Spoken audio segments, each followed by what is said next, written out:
And now, it's 10 a.m.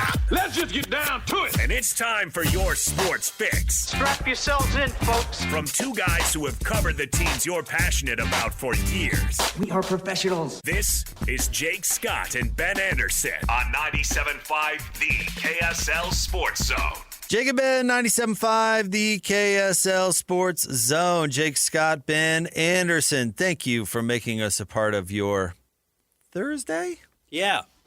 Yes.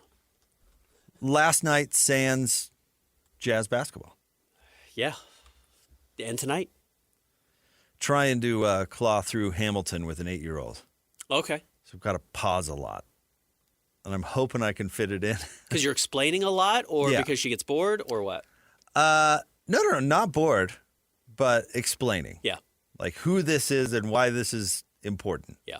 Because I do think it's a compelling way to learn a pretty important story in our country's history. Absolutely.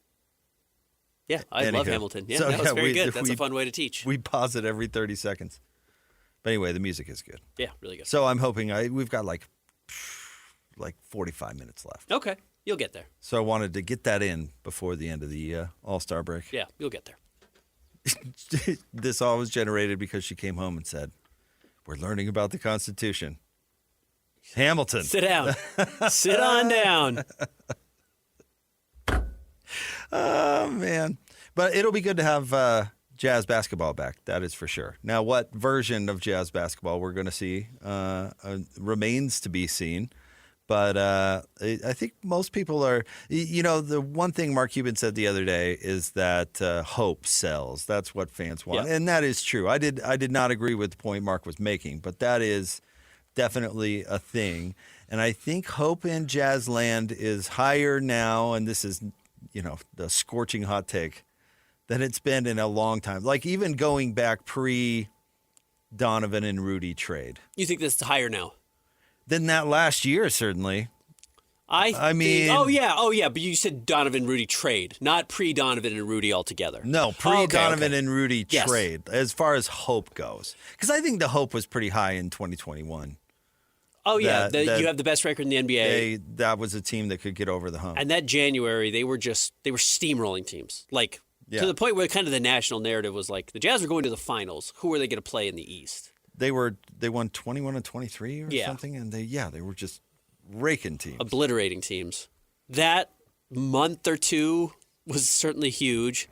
Dwayne Wade, I think, had just kind of gotten on board, so there was like some weird national relevance Right. to the team. And then Donovan's first year, certainly, like, how good is this guy going to get was maybe the peak of the last decade. Well, that was funny because that was a turnaround from no hope to hope. Because Jazz fans were pretty crushed by losing Gordon Hayward. It was a rebound. Yeah, and all of a sudden it was like, are they in the middle of the league Yeah. going nowhere Yeah. again? They don't Falling have in love with the first girl after a divorce. Yeah, is they what don't happened. have a guy anymore. He just left Yeah. for Boston. Yep. So that was kind of a funny one because all of a sudden Donovan Mitchell really filled that void, and hope was high.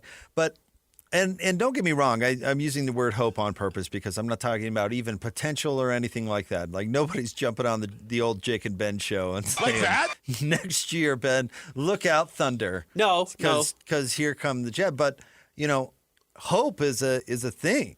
I mean, Keontae George is turning out to be a guy. Jaren Jackson Jr. trade aside. Yeah. That was something that was not there before the season started. There was already some optimism about next year as of a month ago because of what Keontae George and Lowry were doing. As soon as you took the reins off, let them go. Let's see what they can do. And again, we're not talking about potential. We're talking about the hope, which it does make things more fun. It will be – the hope is what we will ride the rest of the season on Jazz pre-half and post, I tell you. The potential and how does this fit next to this potential lineup next year? I mean, those are now the storylines because I think it's true. I think hope is high. Hope was low in the last year of Rudy and Donovan. We had you and I always remember David James's analogy with the cul-de-sac, right? I mean, there was that feeling of this team cannot get any better. Yep. For, I mean, at least that year, right? What year would that 2022. 2021-22. So I think people the hope trajectory. Yep. All right, math, geometry. Probably geometry. Yeah. Maybe a little physics. Yeah, that's more it. It's more physics. But anyway, that was certainly on the downslide. And then the rebuilds are funny because hope is weird because it's misplaced a lot. Yes. You put that hope in players that are, in your case, the Jared Butlers of the world who have never done a dang thing. Right. And everybody's like, this is the difference between the first round and the Western Conference Finals, I assure you.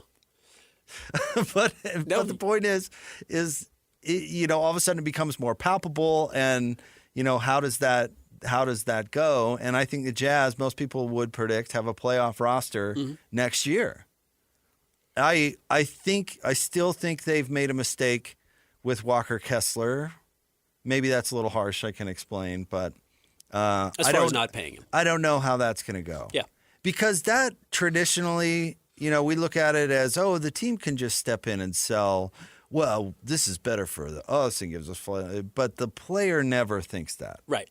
The player wants the deal. They want their money. Don't mess with my money, security, et cetera, et cetera. And I actually think that the injury probably put that even under a further magnifying glass.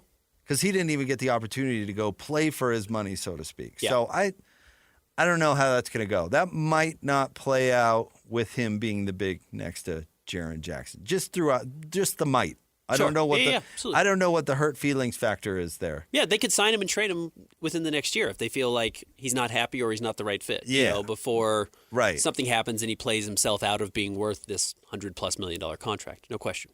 So that's a question mark for me. But I think most people would argue that that's a playoff roster next year. And then all of a sudden you're building on something. You make moves around the edges, and you hope they're the right ones. And then, bang, you're hopefully in that conversation with Oklahoma City. That doesn't seem so far away now as it did even 3 weeks ago. No, it's really unbelievable. And you watch it, and one of the things that so you hit on a couple things there that I think are really interesting. I'll get to hope in a second. But first of all, hope is a good one. Let's start there. Just like the players you think like Taylor Hendricks. It's like Taylor's not on the team anymore, or like Kyle Filipowski has a 30-point, 15-rebound, 6-assist game against Portland. You're like, this guy's coming. That's a guy. Like, this guy is coming along. And now all of a sudden he's the fourth big in the rotation, and there's next to nothing less valuable than being the fourth big in an NBA rotation. It just really doesn't matter that much, especially undersized or tweener fourth big in an NBA rotation.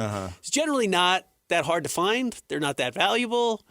They end up making minimum, slightly above the minimum contracts for their careers. So those guys, you kind of come and go. Bryce Sensabaugh, all of a sudden, like all this potential as a scorer, and now the team doesn't need scores, and it's like, okay, what value are you? So you bring in Jaren Jackson Jr., who, and we use this term too much, but he's quite literally a game changer. When he's out there, the dynamic of the game changes. The way the opposing team plays is totally different. The way the Jazz play is different. I don't know how much Lowry actually even does that. Like, Lowry happens within the game. I don't know how much he changes the outcome of every game he's in. He may not. He does change the dynamic of where you have to defend, et cetera, but I don't know if he makes you, like, a way better winner. I think what we've seen, it's only been 3 games with Jaren, but, like, he does really change how the game performs, is played, and then the outcome, which I think is a big deal, and it's why I think he's probably already the best player on the team. So in that sense, you invest in all these little guys, these rookies, second-year players, and then someone actually comes in and is a huge difference maker. I get what you're saying, but I think you're way oversimplifying it.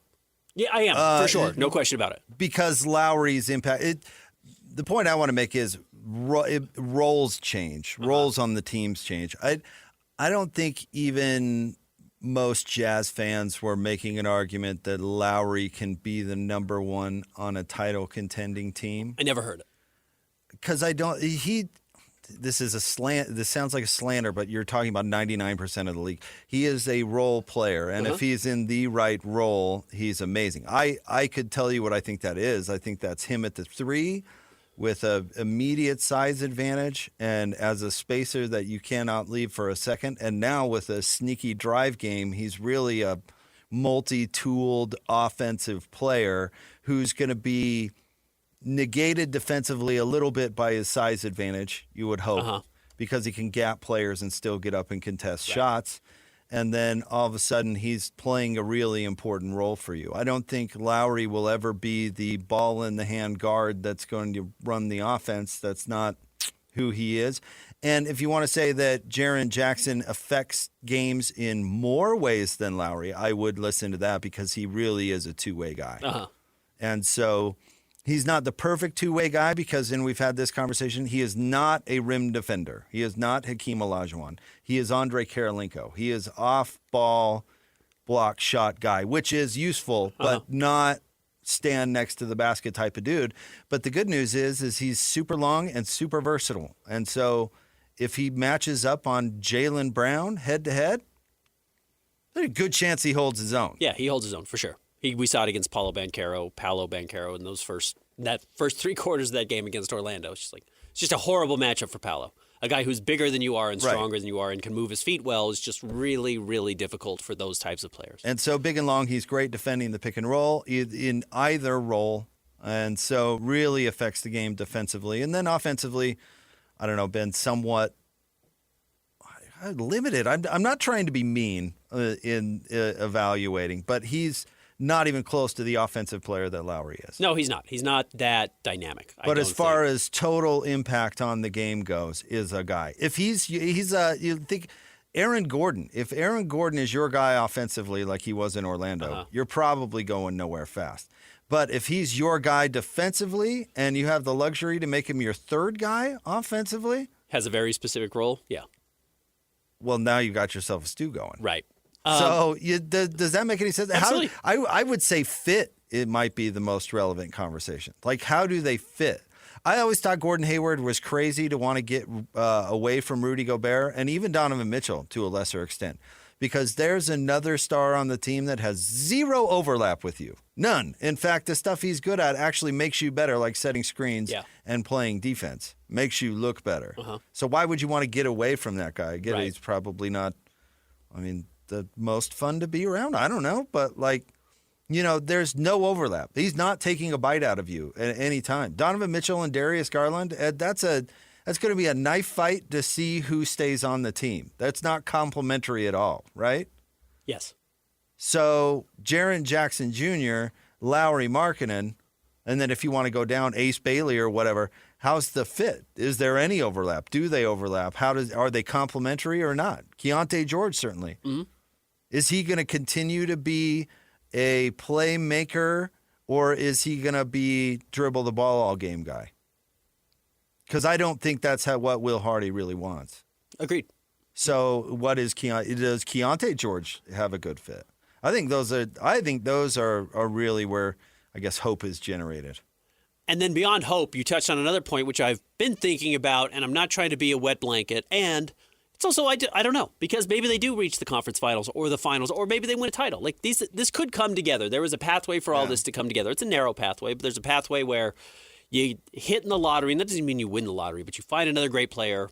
Ace takes a step. Keontae continues to improve. Lowry, Triple J, and Walker all fit well together, and all of a sudden you have the best roster in the West or the best roster in the NBA. Like, it's conceivable. But there's a real chance that next year is the most enjoyable year of this entire run. The same way, if you were to look back and ask Jazz fans what was the best year of Donovan Mitchell's run, it was probably his rookie season. It was his rookie season. So you get borderline rookie of the year, has this fantastic showing, does the dunk contest, puts up, I think, 3 40-point games. You win the opening series against the Oklahoma City Thunder.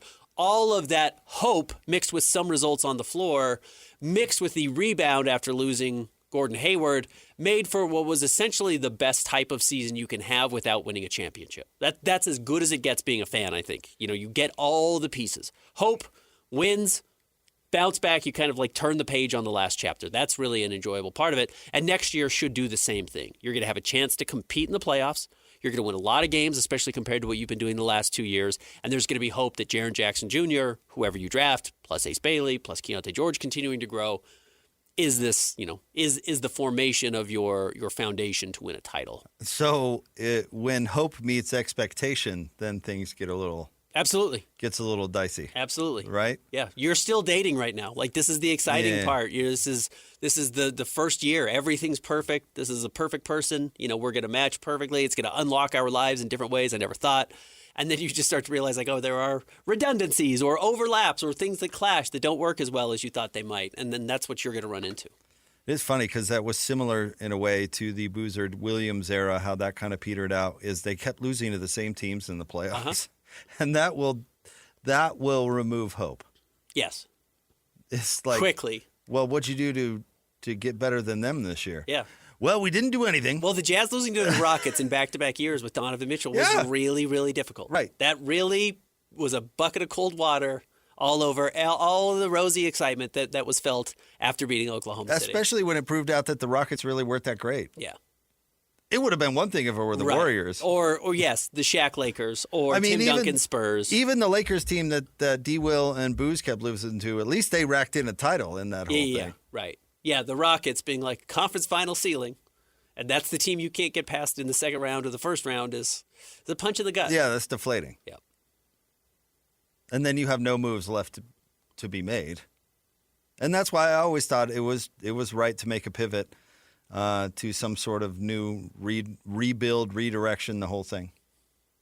And now that looks to be you're back into the hope / they're going to exceed your expectations no matter what, because it's been a long time losing.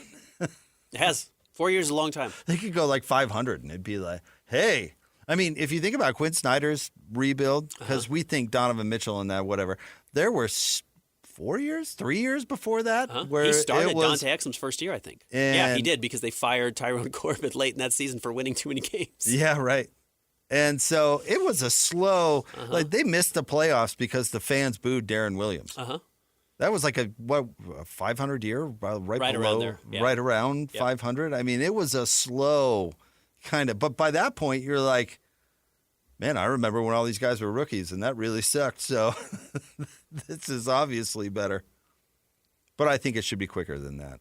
I would guess adding an all-star and already having an all-star, that was an advantage that they had over the previous build. Sure. There's a chance it doesn't. There's a chance, not that it'll take that long. It's not going to take 3 years. There's not patience for 3 years of this team not playing well, but 3 more years, I should say, on top of the last 4. But, yeah, I mean, there is a chance that they don't quite break above 500. Lowry is a vet. So is Jaren. Yeah. Jaren Jackson Jr. is a vet. During that last build, like Derek Favors and Enes Kanter were not vets. Yeah. Gordon Hayward was not a vet. He still looked like a little kid. Right.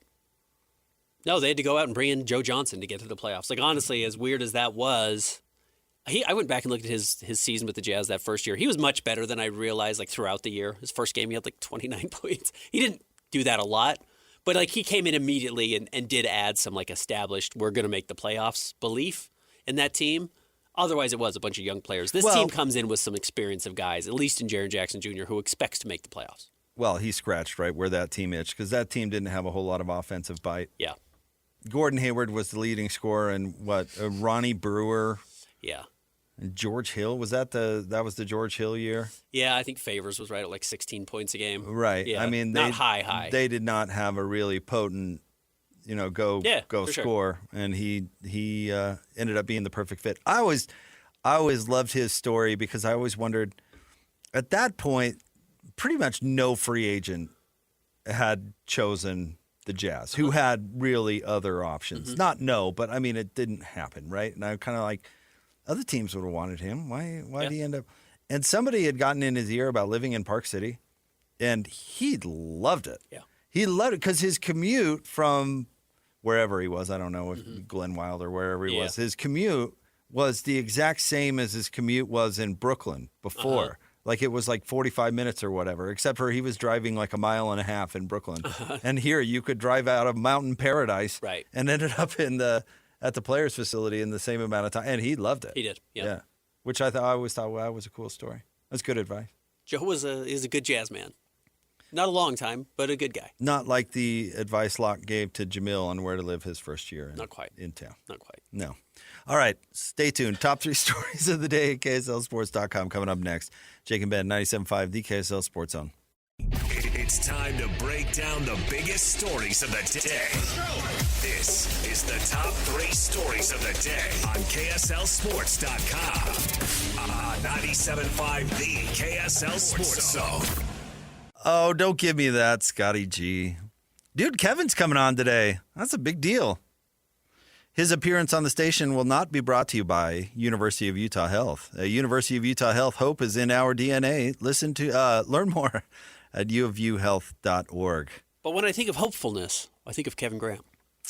Kevin was telling me he hasn't done a sports radio show in quite some time because he's been in programming. Let me just say, I think he's like saved a decade's worth of just A material. And he's just going to go, like you've seen the howitzer in the Old West movies. You know what I'm talking about with the like crank? That is going to be Kevin with the hot takes today. I'm expecting at least like 15 to 18 by the first half of the first. He's going to cover everything that has happened over the past like 13 years. You have to be careful getting the ball rolling because you're not going to stop it. You know, you have to keep him slow down a little bit. Oh man, he's the best. Keep the leash on him. Excited to hear that coming up from noon to 3. So stay tuned for Kevin coming from old North Carolina. Excited to hear it. Love Kev. Do you? Yeah. Kev gave me a big break in this biz, so really appreciate Kevin. Yeah, that was when he was my roommate. Yep. That was a funny time. Weird. Had to kick him out when I got married. Makes sense. It did, actually. He was commuting from Phoenix. Yeah. It's tough. All right. Time for the top 3 stories of the day at KSLSports.com, brought to you by J. Brooks Jewelers. Cherish your love with J. Brooks Jewelers. Explore their expertly crafted engagement rings made from the finest materials. J. Brooks Jewelers. All right, Christian, where do you want to start today? Number 1, BYU picks up a loss at Arizona last night with no Richie Saunders. Utah, on the other hand, they snapped a 16-game road losing streak going back to last year.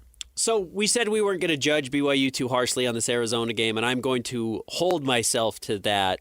You're going to come out firing? I'm not, but we did see some very clear issues with this team without Richie Saunders on the floor. Namely, they were 5 of 19 from the three-point line, and some of those threes even came late as they closed a gap. But again, this was a very typical BYU game. They were down double digits through most of the second half. Rally a little bit late to make it a 7-point loss, but it was 15-18 for long stretches. It felt like there was one point they were sitting at 3 assists. You know, they were down 55 to 44. They had 3 assists, meaning, and the box score totally matches your eyes, they were just kind of playing me turn basketball, or my turn basketball, your turn basketball. And when you see A.J. DiBonsa taking 28 shots to get 35 points, it's incredible that he can handle a workload like that. That is actually a skill. Not a lot of guys can do this. But like that? Did I say that? Dang. I was a little slow getting to it, but yeah. But 13 to 28 is, I think we're going to see a lot of that going forward. And that's not a winning, I don't think that's a winning recipe for BYU in the biggest games. No, I mean, if he makes more than 13, it is. I mean, he almost shot 50%, in all honesty. It's like, if he scores 35 points, BYU should beat half the teams on their schedule. But when you get to the Big 12 tournament and the NCAA tournament, I don't think that's I don't think BYU's I don't think they're the perfect team. I think let me put it this way, they're going to have to find a more efficient way to distribute Richie Saunders' production. I would buy into that. But if they are going to win games in the tournament, it is going to be with their top-end 2 dudes balling out, which was absolutely true of the Jimmer year. I mean, if Jimmer didn't score 35, well, it was going to be a long night. Yep. So they're just different. They're now built differently. And that's the hard part. I think Coach Lacombe or somebody was talking about, in the NBA, you plug in the next super stud and you say, go out and give me 20. I mean, even Hot Dog Horton Tucker can get out there and give you 30. Yeah. You know what I mean? Yep. Like in college, you look down the bench and you go, okay, Ollie from Hoosiers. Yeah. Well, get to the bench. Good. You just don't have a perfect replacement, and so you have to figure out the best way to mitigate it. And honestly, that's where the coach makes them. I mean, they really need to prove their value. Kevin Young really needs to figure out a way to efficiently be able to make up for that offensive production. In 47 bench minutes total from the 5 players on the floor, they scored 6 points. It's really bad. It's just bad. But if your guy's going to take 28 shots, you better be scoring 45 points. Yeah, or everybody else better be grabbing 6 or 7 rebounds. And that's got to be the case. Everyone else has to adopt a role that we're rallying around AJ being AJ, and we're going to find a way to win the game otherwise. Next. Well, hold on, let's get to Utah really quick. Snapping. That's quite. What did you say the streak was? 16 true road games, whatever that means. I think 399 days. Yeah, they hadn't won a road game in almost 400 days. Not neutral court road. Correct. Congrats to the young men at the University of Utah for finding a way to break through there. And, of course, Alex Jensen. West Virginia's not a terrible team. They're a borderline tournament team. They're probably going to not make it because they lost to Utah, unfortunately, and that's the type of curse Utah's going to have on some of these teams. And, man, did Utah try and give this game away. Up 3 at the foul line with 10 seconds to go. They missed both free throws. Just so happened West Virginia turned the ball over immediately after. But they did find a way to finally break through. And they've had a couple of these games where they're close. So if they can learn how to win games that they're close in, they should be closer to 500 next season. Can you really congratulate a team for winning a road game? I bet they were celebrating, sure. It's better than winning a home game at this point. It's better than losing. It's better than losing. But I'm just saying, do you even want to be congratulated for that? It's like, Ben, if you failed to get out of bed 5 days in a row and you decided to give it a go on the 6th, somebody goes, congratulations. Wow, pat you on the back. Pat on the back, fine. I don't know. Congratulate. Did they really break through by winning a road game? I don't know. That's just a funny concept to me. But, can I tell you from what I think if Alex Jensen is learning, well, let me back up even further. I've seen a lot of coaches go through their first year. And all of them, like including Alex, I bet you when he looks back on it, whether it's year 2 or year 3 or whatever, you ask them what they thought, how much they've learned since year 1, or you can find a soft way to ask that question. And every single one of them will tell you, I had no clue what I was doing. Correct. Like no idea what I was doing in year 1. So I would guess that would apply to him. But one thing you do is you learn all these crazy lessons, and then the learning curve is really, really steep. So, if you've got to figure out to learn like how to coach a team to win a game on the road, I guess if you need to learn that lesson, yeah, absolutely, then that's probably the positive. Because I don't think any of these players are really going to be on the team. That's the problem going forward. So what do you really read into it? Like who broke through? What right. What are we even broke talking through for about? What? They won a road game. Broke Congratulations. through to what? So if that's a lesson that Alex Jensen and that staff needed to learn, then I guess good for you. But like that this year, you would hope, especially with so much losing, that it's just filled with, well, I'm not going to do that again. I'm not going to do that again. Correct. I like that. That was pretty good. This team over there whooped us with this, so I'm going to put this in the offseason. I mean, all that stuff, let alone all the stupid bureaucracy stuff that comes along with being a head coach in college sports these days, where you have to be a song and dance guy, and you have to sell cars, and you have to make appearances, and you have to please boosters and all this other stuff that you're just learning and drinking through a fire hose. You hope that process is going well. Yep. Totally with you. You learn what you can't trust your players to do, so you learn where to not trust them going forward. I would like to congratulate Krysten for putting his clothes on not backwards. Yeah. My daughter Maggie went to school with her shoes on backwards today. On the wrong feet, not on backwards. Yeah, shoes on the wrong feet. Tough. So she has really short feet. She does not deserve congratulations. Krysten, however, it looks like that's facing the right way to me. Yeah. Collar is forward. I did have to double check. Congratulations, sir. Fine work. Number 2. Krysten put his pants on backwards again. Team USA Hockey women playing for gold today against Canada. That's coming up in about a half hour. Men got past Sweden yesterday, overtime, 2-1. Quinn Hughes with the overtime goal, the game winner. They were up 1-0 throughout most of the game, and Sweden had the extra man on after pulling the goalie and tied it up with 90 seconds left. And certainly it felt like all the air had been sucked out of the team, but they find a way to come out and get it done in OT, so they will be playing now for a chance to advance to the gold medal game. Something that I do think is worthy of congratulations. Sure. Hearty congratulations to them. Yeah. Quinn Hughes with the overtime game winner. So we've still got the dream matchup of the Canucks and the U.S. Yes, as we talked about still yesterday, alive. They do reshuffle, they do reseed the tournament. And the women go for gold today? Tonight. Against Canada. And, is that a half hour? Yeah, okay, it's great. Italy. Tonight would be like 3 in the morning. Tonight, their time. Not tonight, our time. I'm sure it will be re-racked for prime time. Yeah, we'll probably be able to get to watch it tonight. So there you go. But tonight, With no Bob Costas. Tomorrow, Canada, Finland, USA, Slovakia. Winners advance to the gold medal game. How have we heard anything about Mike Tirico's eye health? So far, so good. Clear and looking good? He looks great. All right. Yeah. He does a good job. I like Tirico. Mike's good. Yeah, he's a real talent. It would be who was the big-eared guy that I was just watching on Siciliano? I've never thought he's good. What's he on? He used to be the NFL Sunday ticket guy. Yeah. Andrew Siciliano. And now he's on Peacock doing Olympic coverage. Just, you know what? Just put Tirico on all of it. Sure. Like Be weird day to be shift, known as the night big shift. ear guy. Be weird. How else would you remember No, that it's guy? kind of it's almost like Anthony Davis in the unibrow. Well, it's the Like, jelly roll don't, thing. Don't get rid of it. Or Michael Strahan's gap in his teeth. Yeah. Just don't get rid of it. But yeah, jelly roll.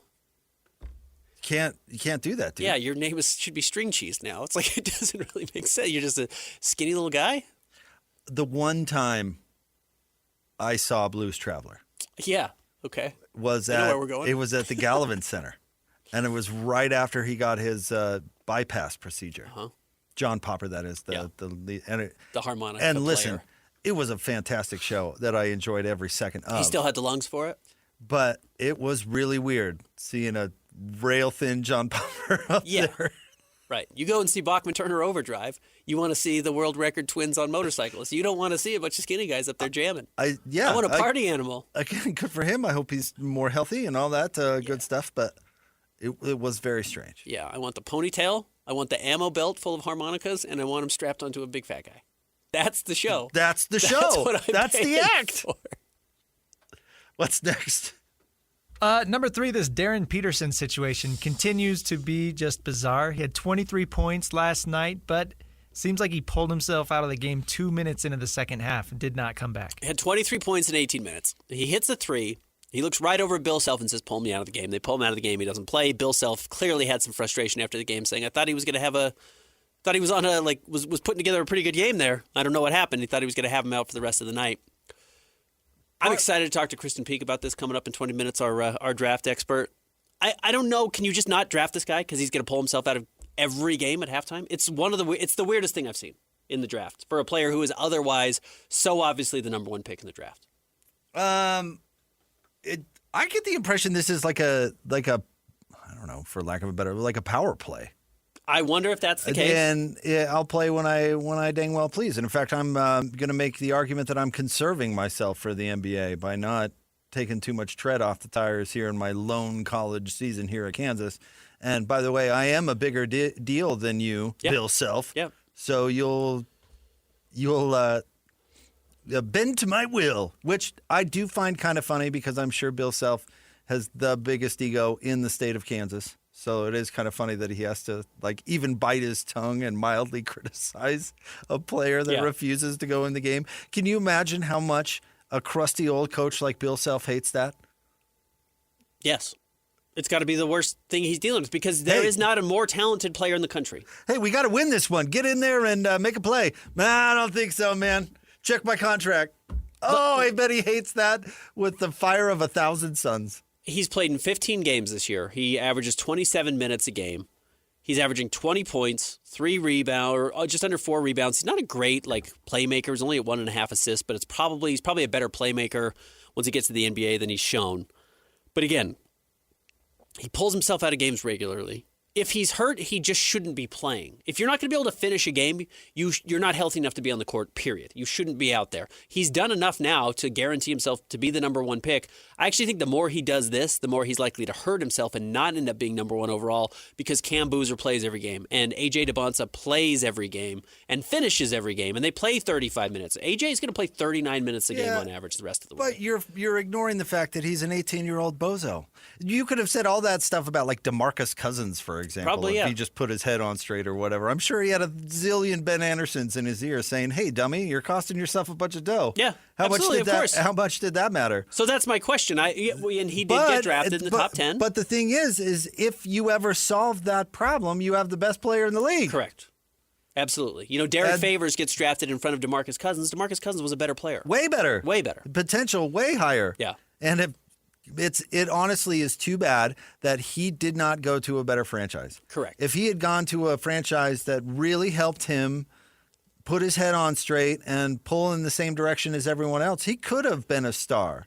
But Sacramento certainly, well, they're not that now, and they certainly were not that type of franchise then. But teams will always say that. Yes, absolutely. They will always say somebody in the top 3, if you don't even want to say number 1. And we'll talk to Krysten about this. Said, well, wait till he gets under our umbrella. Wait till Doc Rivers gets a hold of him. Wait till Glenn gets to talk to him. That'll clean him up. Wait till Doc gets in his ear. Man, this guy's going to be the best player in the league. Switzerland women just won the silver medal. Or, excuse me, the bronze medal. Who'd they beat? In OT, my Swedes. Oh, well, congratulations to them then. Yeah, good for them. OT. Now it's a neutral site game, not a road game. Can't congratulate so let's not get too far ahead of ourselves. Yeah. If it was a true road game, then we could really march out the parade. But good for them. Neutral site. All right, stay tuned. More next. 97.5 the KSL Sports Zone. Whether it's the Jazz, Utes, Cougars, or Aggies, these guys have got you covered. Time to eat, fellas. You're locked on to Jake Scott and Ben Anderson 1, 2, 3, move it. on 97.5 the KSL Sports Zone. Jake and Ben, 97.5 the KSL Sports Zone. That was like the oldest conversation we could have possibly had. Absolutely. I feel like I'm 90 years old now. Little luxuries in life that... No, but like what we did, we don't need to get into it, but we just pointed out a little piece of technology that you and I both think is like a game changer. And it's like a decade-old technology. Right. It's not even... And it's not even the top of the line of the technology. We were talking about how the cruise control in our cars is better than it used to be. How it adjusts to the car in front of you. That's it. A little bit of lane assist. Like if you're drifting, it will keep you back in line. Like my car will do that. It's amazing. Because big snowstorm, I finally have four-wheel drive. That's the genesis of the convo. But yeah, it was an old person conversation. I just think back to my old cruise control and I think how did we even get by? Yeah, right. How did we even drive on the freeway? Right. How did I dare and get then, out there? Of course, Christian, who's in his 20s and has a little bit of an older car. How did you get your car? What's the story? Did you get? Is it a hand-me-down? Did you buy it from your parents? Yeah. Yeah. That's where the car comes from. That's life. It's honestly the same car I've had since high school. Yeah, you bet. It's still going strong. Oh, dude, good for you. Keep it going. Yeah, right. Yeah, keep it going. Oh, keep that a car thing. payment? There's nothing worse than a car payment. Nothing. Yeah. I'm holding off as long. My wife has a car payment, and I'm letting her deal with that. I'm holding on. No, you let that thing ride for a long time. My last car had 230,000 miles on it. You can really stretch that out, Christian. You go for that. Don't be tempted by this newfangled cruise control. You don't need it. It does help when you have it, but you don't need it. No. So keep your car going. What are you driving, Christian? A Mazda 3. It's nice, Oh, actually. yeah. Coming up on Yeah. 200,000 miles, but it does great. Those were good. They lasted forever, clearly. So, yeah, keep that going. 4-wheel drive or 2? No, it is a 2. But, I mean, yeah, I lived in Manaway, so I know how to handle the snow, man. Yeah, a pro. I hated. I grew up with 2-wheel drives in Salt Lake too. You can absolutely get by, but I've got to tell you, I don't miss it. Yeah, I'm with you. But Christian's car guy, right? Clearly, huge car guy. Yeah. Car guy, keeps it going. Yeah, good for him. No problem. No 4-wheel drive, no problem. He'll drive you to Manaway for crying out loud. I've got a question for you. I don't know. We clearly won't know the answer, but there are a couple of games I'm keeping an eye on tonight in the NBA. Nets are on the road at the Cavaliers. Not maybe necessarily the biggest example of this. The Bulls are in action tonight. The Kings are in action tonight. And then the big one is the Pacers at the Wizards. And I'm not watching this because I'm comparing how these teams are winning games compared to the Jazz. I'm more curious about how these teams are losing games compared to the Jazz. Are we going to see fines from this first weekend from the NBA? Is Adam Silver going to back up what he said last weekend during the All-Star break and come out like guns a-blazing, trying to find teams? Let me answer it this way. Do you think the Jazz will get fined this weekend? I do not think the Jazz will get fined. Well, this then weekend. nobody's getting fined. Okay. No, I'm serious. If anybody gets fined, it'll be the Jazz and probably nobody else. Maybe a token other team. But the Jazz, in all honesty, joking aside, are all of a sudden in the repeater offender category for no fault of their own. Yeah. But now they're under the magnifying glass. I actually wonder how that will be handled because they got fined for conduct detrimental to the league, not for tanking, not for the player participation policy. So technically they still have like one of those games if they want to rest Lowry and only pay the $150,000 fine or whatever it is versus the $250 and then growing. So I'd be curious how they handle that. Well, Adam Silver is looking at every box score. He turns on his very low watt bulb, very mild, soft light, and examines exactly how Will Hardy used his guys. Yep. So, I mean, that's what he said. Basically, he's got his eye on him. Tomorrow is a big one in this tanking race because the Jazz are playing Memphis. Memphis is sitting on 20 wins. The Jazz are at 18. Well, pony up. What's the next fine going to be? $500K for the last one? Well, again, I think the Jazz are technically sitting at zero because that was a different type of fine altogether. I think the Jazz's first one would be the $100,000 or whatever the Pacers just got fined for sitting Pascal Siakam. So I think the Jazz still have a relatively low-cost penalty the next time they want to do that. Depending on what rule they choose to enforce? Sure, yeah, that's the problem. Like if you're going to determine conduct detrimental to the league outside of the player participation policy, that's why I think I'm curious about these other games. That's the know it when you see it. That's no longer you violated a set rule. This is Adam Silver got mad at bad press, and so he decided he's going to fine teams to think that's going to make for better press. It's almost like he did. You've seen Christmas Vacation, where Bill Murray's brother is trying to get rid of Clark Griswold, and he picks up the phone and he's like, Get me someone, anyone. Anybody, yeah. Get me someone while I'm waiting. Yeah. It's like Adam Silver, sat up out of the grave and said, "Find me a team to find, any team." The Pacers, the Jazz. Yeah, done. Yeah. Great. Well, sir, there were 13 teams that were trying to intentionally lose last night. I don't care. Give me any team. The Jazz. I don't think he's going to be willing to fine a bunch of teams, truthfully. I don't think he wants to have a third of the league angry at him for being bad teams. That's why you pick a team to send a message, Ben. That's what I've been told. Yep. I think you're right. Put everybody on notice. Really sucks to be that team, huh? Yeah, it does. The Jazz are a little bit the scapegoat. So then when everybody else doesn't fix the problem, is he going to punish the Jazz more? Because that's what it looks like. We'll see. See if Keontae plays tomorrow night. Get an injury report today. Imagine being that kid in like third grade where the teacher's like, I'm not going to punish everybody, just you. You. And then how does everybody else behave? Guys, come on. Yeah, right. You saw what happened to Jimmy. I'm getting killed here. Dad has to come sit in school with him. All right, stay tuned. We've got Krysten Peek coming up next. Excited to talk to her.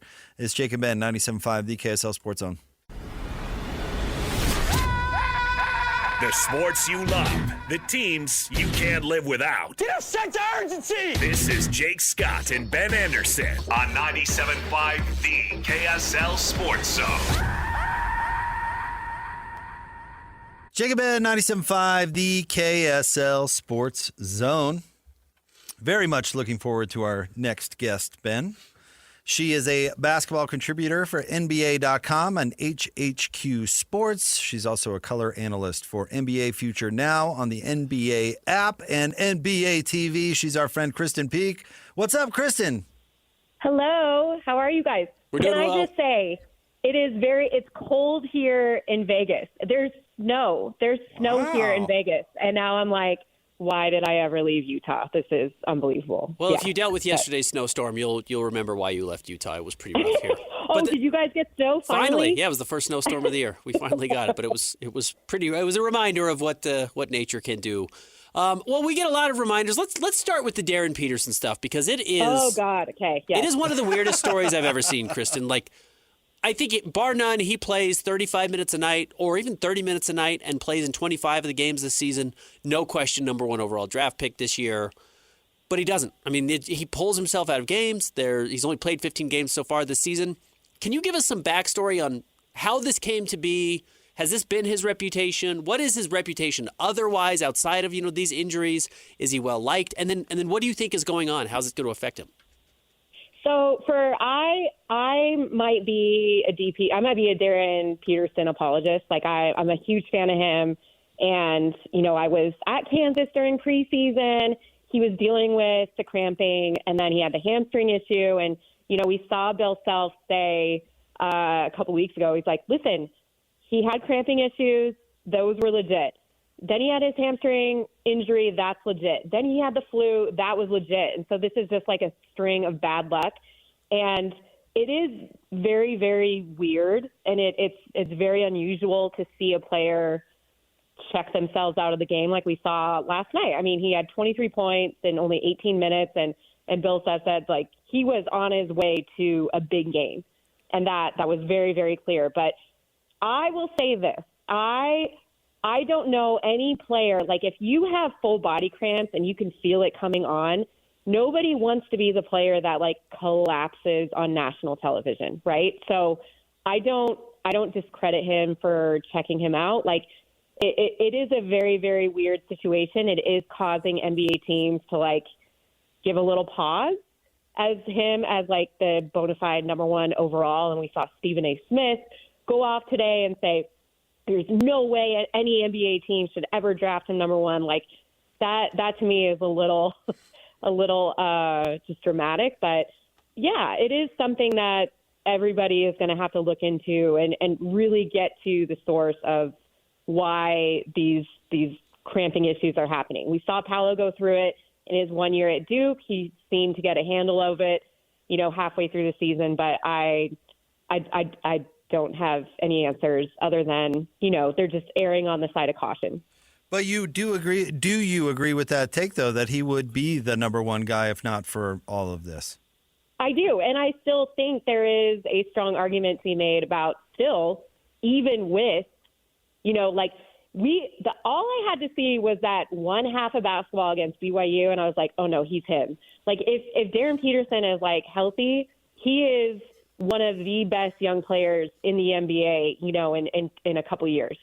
So, listen, this draft class is so crazy. It's so deep. It's so talented. So if you are the team picking number one and you want the safe, quote unquote, superstar, you go with AJ DeBonsa. If you want to take a swing on, somebody who has been compared to, I'm not even going to say it, but some of the best player, the best player that has ever played the game of basketball, then, you take a swing and you hope that these injuries, you just you figure it out. But you're right. Like this, it is causing pause for NBA front offices for sure. Just seeing how wildly, this entire season for Darryn Peterson has played out. And by the way, I've said this before. Kyrie Irving only played 11 games. He was the number one pick out of Duke. I know it was different circumstances, but this sort of situation, we've seen it before.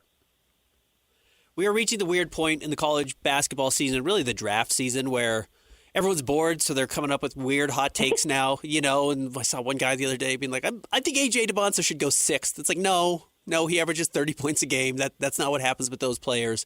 But along those lines, are you getting a sense of malaise, a sense of people trying to drum up stories when it comes to somebody like AJ DeBonsa, who some people may perceive as sliding a little bit in the draft? Yeah, I don't understand that, and that's not going to happen. There's no way he's sliding. I mean, in a crazy world, like Caleb Wilson getting hurt was really unfortunate because he was having the time of his life playing for North Carolina and was like keeping receipts and like standing on it, right? But I don't think in any world a 6'9" shooting guard falls past 3 in this draft. And we haven't even talked about Cameron Boozer, and I know he's like the safe, quote-unquote, boring pick. Everyone calls him Kevin Love. Great.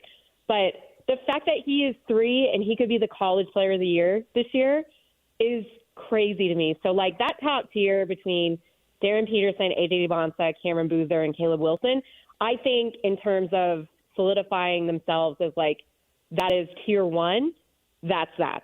And then tier 2, that's where it starts to get interesting. Keaton Wagler has been playing excellent, came out of nowhere at Illinois. Darius Acuff, 49 points last night, and I think arguably the game of the year.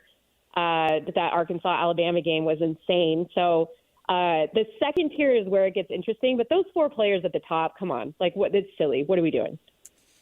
So Ben and I had this discussion yesterday, I think it was yesterday, about whether or not college basketball coaches get too much credit. Like John Calipari had this reputation forever of being like, oh, this dude puts guys in the NBA. Is that true, or did he just buy the best players in the country and they were going to the NBA regardless of if they played for John Calipari or Bill Self or insert college coach here? And I'm curious, as somebody that watches these guys through their full development and not just glimpses in college, do college coaches get too much credit? I don't know if they get too much credit, but they definitely use it to their advantage in the recruiting process. So we see Jordan Smith Jr. is just committed to Arkansas. Of course, it was kind of a two-man race between Duke and Arkansas. Once Duke took Darryn Peterson Jr., I think that kind of pushed Jordan Smith Jr., the best two-way player in the class, to Arkansas. But it's something to be said as like, now John Calipari can point to Darius Acuff and be like, Jordan, you can come in here and be Darius. You can come in and take his minutes. And we see it a lot. We see a lot with big-time coaches, with Duke. Arizona is really pushing hard. They're looking at Caleb Holt, and they're saying, listen, you can come in and be Braden Burries. And so I don't know if it's that, but they definitely use it to their advantage on the recruitment front, because they can now point to different scenarios and like, listen, John Calipari is like, oh, the NBA draft, that's graduation. No, it's my graduation. I know more kids than you have, in your arsenal. So he's very, very good and has great marketing to those sort of things. But I don't know if they get too much credit for, because at high school, in the high school ranks, we already know these kids are going to be NBA players. Like, let's be real. So the weird thing there is, some of these kids that we know are going to be NBA players don't consider schools, just simply won't consider 90% of schools out there because they aren't the NBA factory, even if they're going to go to the NBA regardless of where they go. And this gets interesting with BYU, because BYU was the antithesis of an NBA factory. The guys who went to the NBA from BYU generally busted, and they were few and far between. Now you've got Yegor Dioman, who went in the top 10 and has had a very good rookie season. Obviously, AJ's going to be a top 2 or 3 pick like you're talking about now, and is going to be a very good NBA player. They're in the running for Bruce Branch, who's a top 5 recruit next year.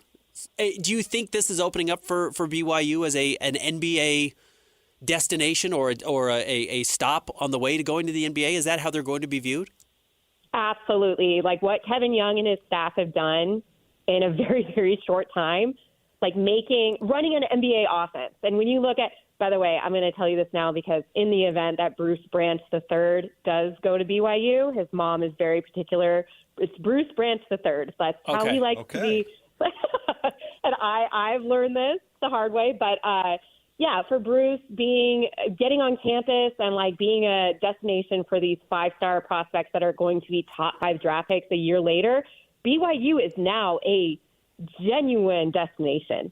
And the fact that KY and his staff and his brother Justin, who I've known for years, he's been in the trenches in the high school space. So just his connections and the way that he's able to maneuver around, like that it's huge. And it's become very, very clear in a very short time that yes, BYU is a place for players that want to then be in the NBA. Krysten Peek is with us. How much does, tournament play matter to NBA teams when making these decisions? And it's funny because you can think of examples on both sides. Gordon Hayward, is the 9th pick in large part because of tourney runs. And then why do I always forget his name, Ben? Derek Williams from Arizona that was electric and then just didn't do anything. Is there a secret to that evaluation? Walter Clayton Jr. last year played himself into the first round because of the run that he did with Florida. I mean, DeAndre Hunter and what he did. Like, of course, the tournament matters. And I think what it is, it's like this microscope of what these players can do under pressure. And if they can rise and play at a higher level, then that's very, it's very fitting for NBA teams. And we saw even with Stephon Castle, that Alabama game in the Final Four where they were like, okay, yeah, you're shooting 26% from 3-point range. We're going to just let you shoot. And he was 4 for 6 from 3. So for him being, that confident and being able to knock down those shots in a high-pressure situation, of course it matters. But are they looking at the grand scheme of things? Yes. Like, it's not just this little finite moment in time where a GM is going to be like, we're drafting him because of this one game. Of course, they look at, like, the full scope of things, but there is something to be said about players that rise to the occasion and they play at the highest level. If A.J. Dubonsa ends up being the number one overall pick in the draft, is it because of the team that wins the lottery, or is it because he's able to do X, Y, and Z before the lottery? I think there's a lot to be said through, like, the pre-draft process. Like, I already have, like, my superlatives, internally of what I think teams' first impressions are going to be of these players. And AJ is very polished. He's going to interview very well. And, when you're looking at his landscape, especially this freshman year and what he's been able to do, even with Richie Saunders going down, which, by the way, what a heartbreak. Like, ACL injury. I still think he's going to be an NBA player, but what AJ is able to do, despite of that, and even last night, 35 points, but it's the game before that where he has 13 rebounds, and he's really just sort of showing himself as, like, more of a two-way player. I think that's really it's just going to be very, very interesting. I cannot wait for draft lottery night to see who gets the 1, 2, and 3 pick and which way they go. How much do teams hold those kind of injuries against players nowadays? I mean, I'm old enough to remember where if you wrecked your knee the season before the draft, I mean, you fall out. I mean, they would, teams would stop looking at you. And now feels like where medicine is where it is, that it's much less a deterrent. I think especially with NIL and the fact that, like, college basketball is getting older and older and it's thinning out the second round of the draft, even with Richie Saunders and, like, his ACL injury and his age, I think it's not going to matter because he works hard. He's a great teammate. Everybody loves playing with him, and he's a great shooter, three-point shooter. And so when you're looking at the second round and the fact that it's probably going to be thinning out again because players are going to opt to return to school so they can get in a weaker draft next year and get that NIL money, I don't think it's going to hurt him one bit. Let's say the Jazz don't win the lottery, which is the most likely outcome, but they do hold on to their pick, so they fall somewhere 6, 7, or 8. That's at least as of today the most likely outcome. Who's a guy in that range that you particularly like? I love Keaton Wagler. I love that he doesn't even know how good he is yet. This is a 6'6" lead guard at Illinois. He was a top 150 recruit coming out of high school, totally overlooked. I mean, this is a player, he was going to go to Colorado State, and then Illinois snuck in last minute, and he's just been unbelievable. I spent 2 to 3 days at Illinois last week, and, he's got Tyrese Halliburton 2.0 written all over him. And so when you're looking at that 6 to 8 range, and tomorrow I'm going down to Houston, Arizona, so I'll go see Kingston Fleming. But, there's a lot to like in that, 5 to 9 range. Elijah Arenas is playing really well right now. I don't know if he's really solidified himself in that lottery range, but the fact that he's come back from his knee injury, I saw him have the game winner against Penn State. So, again, this one-and-done talent class is ridiculous. How are you feeling about the 2025 draft now that it's in the rearview mirror and we've got a pretty reasonable sample size on a lot of these players? I'm no complaints. I think Cooper has exceeded my expectation. I think there was, like, a lot of value in the second round that teams are getting. Caleb Love went undrafted, and now he's playing meaningful minutes off the bench in Portland. Con Knipple, like, I don't think anybody saw what he would be able to do in his first year, what he's doing for Charlotte. So I'm very pleasantly surprised. How are you guys feeling? I think there's a real argument that 4 of the top 5 players, that player being Dylan Harper, which understandably everyone who's in front of him in that San Antonio roster, has outplayed expectations. Like, I think Ace is better than people realized. He's not scoring the way people thought. He's a better basketball player than people realized. And VJ's been insane. By the way, I'm not just saying this because this is like, you guys are KSL and it's like the Jazz, but I really, really like this core young group of Jazz players. And, like, you're just missing that one piece. And, I know Jazz fans they're sick of it, but, like, I'm telling you, after this draft, being able to see the just everything come together, I think is going to be super positive. But and Ace, people didn't know he was a little bit of a wild card because nobody could get him in for a workout in pre-draft, and so for him to come in and be very, very surprising, I just saw him and Dylan Harper. We had him on the broadcast for the high school games over All-Star Weekend. Last thing for me, Krysten, you see a lot of these guys make decisions about where to play college basketball, and you probably get a pretty good grasp on their mindset and what they value. I'm curious, could you possibly explain to me why anybody would choose to play for Mick Cronin? No, it takes and listen, Mick is a very, very hard-nosed coach, and he's someone like it takes a special player. Like, I love this comment. They're like, "Oh, who are you going out to recruit?" And he's like, "I want to go to Europe, and I want to find a vodka drinking Serbian that gets in fights." Like, he has no filter. Him and Kelvin Sampson. Anytime I have ever had the opportunity to be in one of their press conferences, I'm like, okay, yeah, I'm definitely not sending this one out. Like, I have to go see what they're going to say because they literally have no filter. But, I don't know what's going on at UCLA. Like, Mick is in his feelings this year. It's definitely that's true. probably a very kind way to put it. Speaking of hormonal. Yeah. Very kind way to put that. Yeah. She's not the best in the biz for nothing, I tell you what. Yeah. Krysten Peek, we are so lucky that you choose to come on our show. We appreciate it. Always love coming on. Catch up soon, guys. Thanks, Krysten. I don't want someone else asking her, like, how could you possibly go on with those bozos? You know what I mean? Yeah. Like, how could anybody choose to play for Mick Cronin? That would be tough. Why do you hang out with them? Imagine looking at Mick and his antics and going, I got to play for that guy. Got to go there. That's where I want my son to Gotta go. play for that dude. All right, stay tuned. We'll have more Jake and Ben coming up right around the corner, 97.5, the KSL Sports Zone. Who's got it better than us? Your home for the best sports coverage in Utah. You're listening to Jake Scott and Ben Anderson on 97.5, the KSL Sports Zone. Jake and Ben, 97.5, the KSL Sports Zone. Want to remind you about University of Utah Health. Hope is in our DNA. Learn more at uofuhealth.org.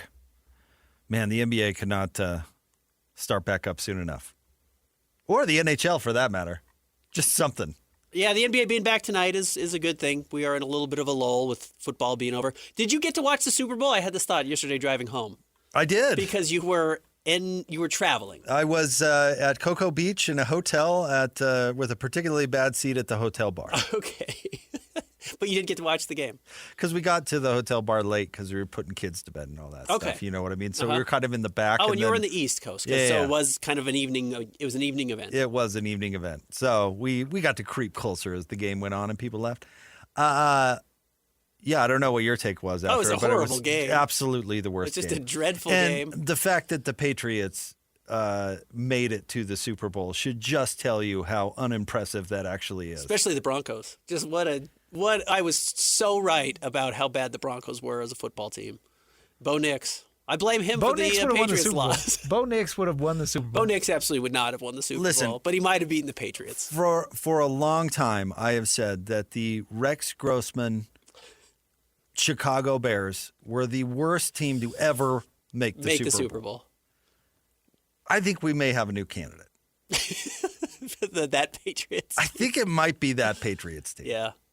And go back to some of those. One of the worst showings I've ever seen. Go back to some of those Donks teams that got drubbed in the 80s and 90s. Yeah. Those were some Elway's teams. Some pretty bad teams.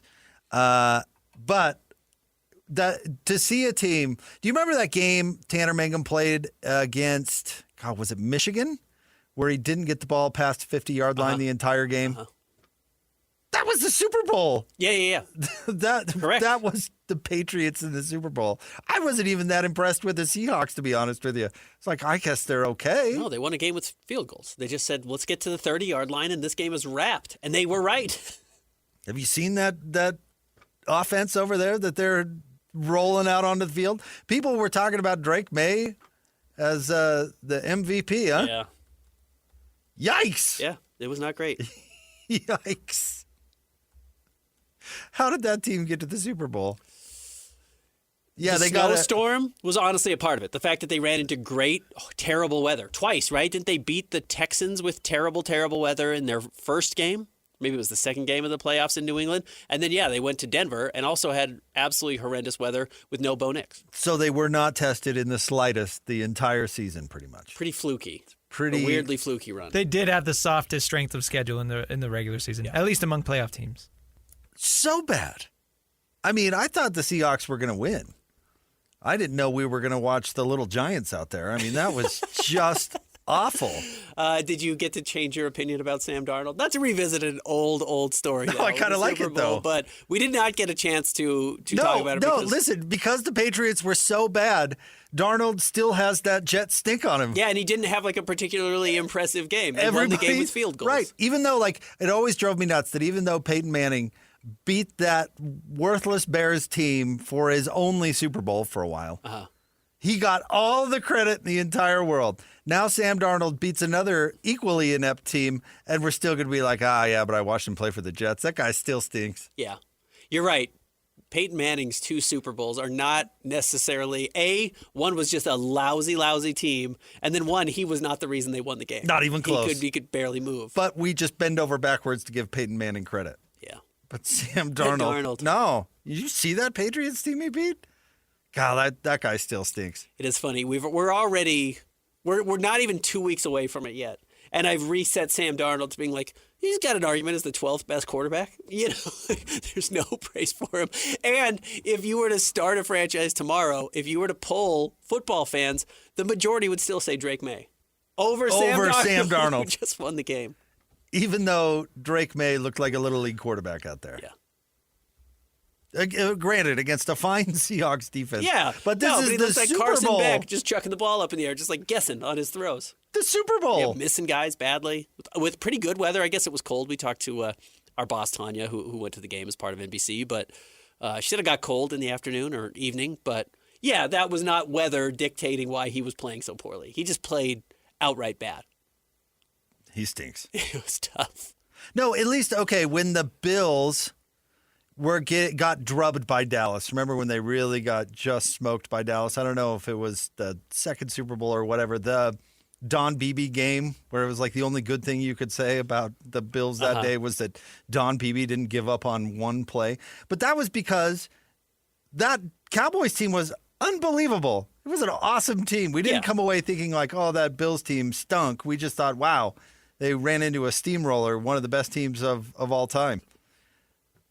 I thought Seattle was average at best. I think they were good. That defense is legit, and they've got a good running back. It was, I made the joke about it being running back who was fourth string. Yeah. 3 weeks ago. It was a Kyle Whittingham win. Great special teams, good running back, quarterback. Just go out there and be a quarterback. Whatever you don't have to do anything great. Just don't lose the game, and that's exactly what happened with Sam Darnold. Again, taking credit away every chance I get from Sam Darnold. Well, I'm taking all the credit I've ever given to Mike Vrabel right away. That guy might be a bozo. No. The jury's still out. No, Vrabel's good. The jury's still out. That guy might be a bozo. But you know what we are? He should have tickled his way to more yards. That was one of the most inept game plan, performance, uninspired team. Do you know what we're steamrolling towards? This is so inevitable and unavoidable. Is the Patriots paying Drake May huge money and the team around him falling apart? Stinking. Because they are the classic cheap quarterback who's getting to the Super Bowl. They are and we talked how fluky even their postseason run was, but cheap quarterback with several great players all around him. All the tools around him that can come out there and make some Joe Flacco with plays. Baltimore. Exactly right. And then because he makes the Super Bowl, doesn't even win the Super Bowl, you say, well, we got to pay him. He made the Super Bowl. Give him that money. Give him all the money we can. Max him out. As much money as out there. What's the new standard for quarterbacks? We're giving him that plus $2 million. He's going to get that contract, and the Patriots are going to be stuck with him, and they're not going to be able to go anywhere. So this window for the Patriots is going to close nearly immediately.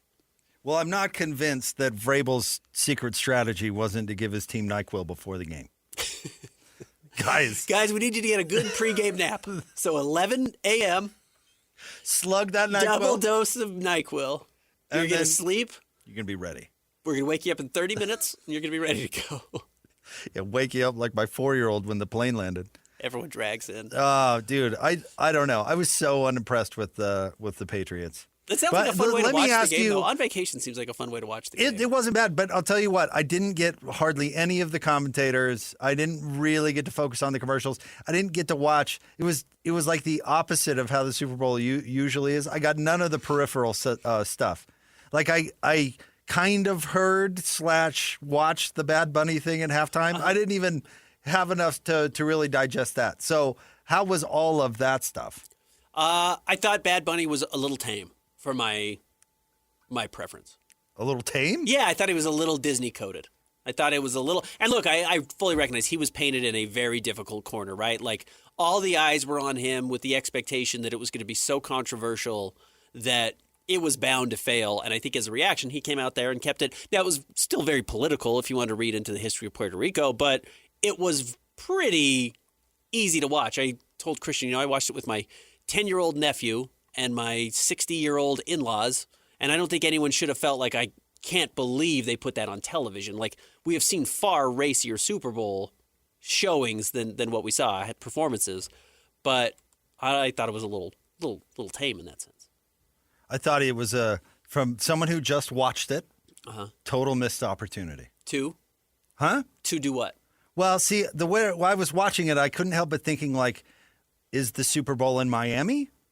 But no, it was in San Francisco. And much like I thought one of the best recent halftimes was in L.A. with the death row stuff. I thought that was great. Have Bad Bunny doing like Jefferson Airplane. Okay. You know what Big I mean? Pink. Yeah, have okay. Bad Bunny doing like the Grateful Dead hits, like a cover of Touch of Grey. You know what I mean? One of the great music cities in this country. And I love a good crossover. I love a good cover. Have him cover all of that stuff. When I watch Bad Bunny, I want to see his Jerry Garcia Yes, yes. That's exactly what I'm getting at. Let him belt it out like Gracie Slick. You know what I mean? Sure. Grace, but yeah. Do their friends when call you her know Gracie? her one When as you well know the as I way do. you do. Her name is Who calls her Gracie? Her name is Gracie. And maybe top it off with with Journey. Okay. Another famously San Francisco band, right? They San Francisco people? Well, he'd say when the lights go down in the city, that whole thing, it's all about San Francisco. Okay.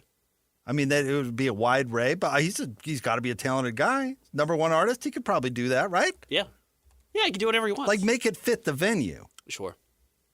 That's all. Like, it would have worked in New Orleans, Miami, I think, kind of that. Yeah. But lean into San Francisco. Sure. That's all. Yeah, you're right. It did not feel like a San Francisco specific halftime show. And I guess what kind of feeling does Santa Clara have? I don't know. It's like a suburb. How could you do a suburb themed halftime show? Yeah. Like just a Full House intro.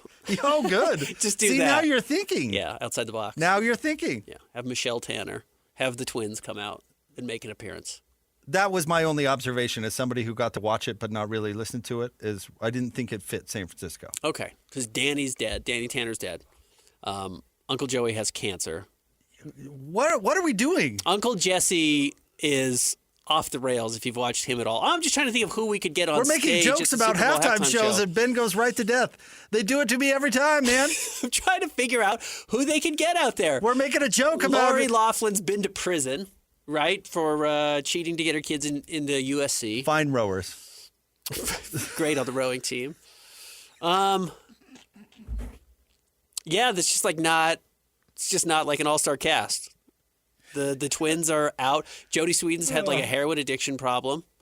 Yeah, it's tough. That I don't think I realized how poorly the Full House crew has aged altogether as a unit. We could probably find other shows based in San Francisco other than there are. Yeah, Full lots. House. Yeah, Monk, for example. Just off the top of my head. What's his name from Monk? Tony Shalhoub. Get Tony Shalhoub to come out. Dude, that man is brilliant. And host the halftime show. Well, he's funny. That man is brilliant. Really funny guy. Yeah. So that was my Super Bowl experience 2 weeks ago. Not enough Full House. How were whoever was doing the volume at the bar had it just loud enough to be disruptive, but not loud enough to be able to be understood? Does that make any sense? Annoying, but not not wasn't practical. it Tirico who's calling the Super Bowl? It was just enough that I could identify it was Mike Tirico, and I'd have to yell just to talk to my wife. but not loud enough where I could actually understand what he was saying. Anything that was happening. No. So the worst of both worlds. The worst of both worlds. Nice. Like, turn it down or turn it up. But what you got going on now isn't working for me. Sure. All right, stay tuned. We'll have more Jake and Ben coming up next. 97.5, the KSL Sports Zone. Whether it's the Jazz, Utes, Cougars, or Aggies, these guys have got you covered. Time to eat, fellas. You're locked on to Jake Scott and Ben Anderson 1, 2, 3, move it. on 97.5, the KSL Sports Zone. Two amigos on the airways, talking sports.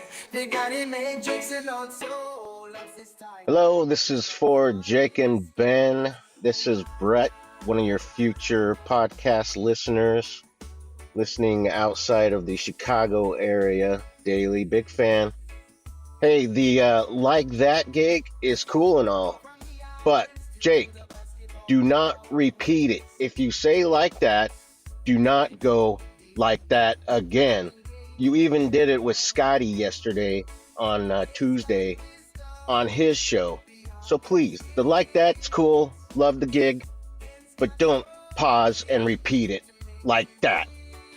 Thank you. Have a good day. Big fan. Bye-bye. The Bears. Like that? Shout out to Brett in Chicago, one of our listeners from the future. Podcast listener from Chicago in the future. But with the time change, he's like way in the future, right? Because they get everywhere 2 hours before we do. Listen, Brett, I got They to already tell know the outcome of this gold medal game between the women. I got to tell you, the reason I repeat it, and I'm going to continue to, is because I'm begging Christian to play it. Yep. That's what happened on the Scotty G. It wasn't automatic. I got to beg him to play it. The truth is, we are campaigning to get a second producer hired who's just the LT guy. He just plays the drop. But like that guy. Yeah, he's just there Like that? to eliminate that gap. The gap that Christian has from hearing it to looking over and finding it in the system. We just want one man or woman sitting at the button waiting to push it. Ready to go. Hard to justify the cost, but I think it's worth it. And it would Brett, it would take care of your problem there. So shout out to Brett in the future. We hope everything's going all right in the future. Yeah.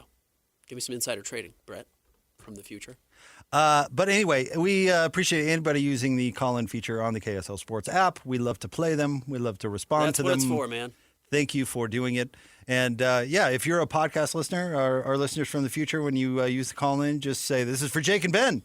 And that way the other bozos on the station don't use it. When you were gone and we were at the height of Jazz tanking outrage, we had a whole segment which was just call-ins. It was like an Awesome, old school, really? It was like an old school radio show. I'm bummed I missed it. A bunch of people calling in and having solutions and opinions. And honestly, we played 3 or 4 in a segment and responded to them. I remember it really took me back because I got in at the very end of call-in talk radio. And then it was all text line, and now it's all social media. I love the call-in feature, bringing that back. I really think it's fabulous. Honestly, I think sports radio has missed it. That's just my opinion. I Other totally people agree. would tell you otherwise. And granted, then here's where I like the call-in feature, because some calls where the argument against it is that most callers aren't quote-unquote good. No offense to radio callers out there, but sometimes it's not great air. A lot of hemming and hawing and taking a while to get to the point and all the things. The call-in gives us the option to drop it in where it's more useful, right? Yes. There's not a whole lot of wasted time and effort where we can plug it into the conversation. So anyway, I'm with you. The more we can do that, the better. So shout out to Brett. Christian, I don't think you were our producer at the time. I think it was Sarah. We've taken one live caller. No, I was. You were. It must have been really early. He swore within 3 sentences. He said beat the brakes off of BYU, but he didn't say the brakes. Yeah.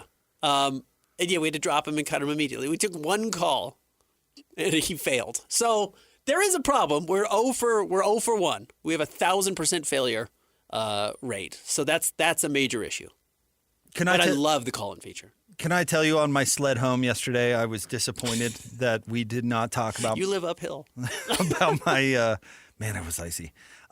We did not talk about my favorite story yesterday. Okay. So can I bring it up real quick? Please. And it doesn't warrant more than a few minutes. I think, other than I think of these things differently than other people do. Did you see that Major League Baseball Players Association fired their head Tony Clark? I did, the head of the Players The Association. head of the Players Association.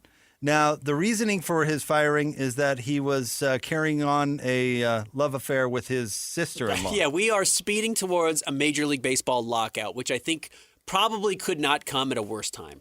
But, yes, the players said, well, we're firing because we're headed that way, and also he's, has a relationship with his sister-in-law. So what I want to It's know... one of the weirdest sentences I've read.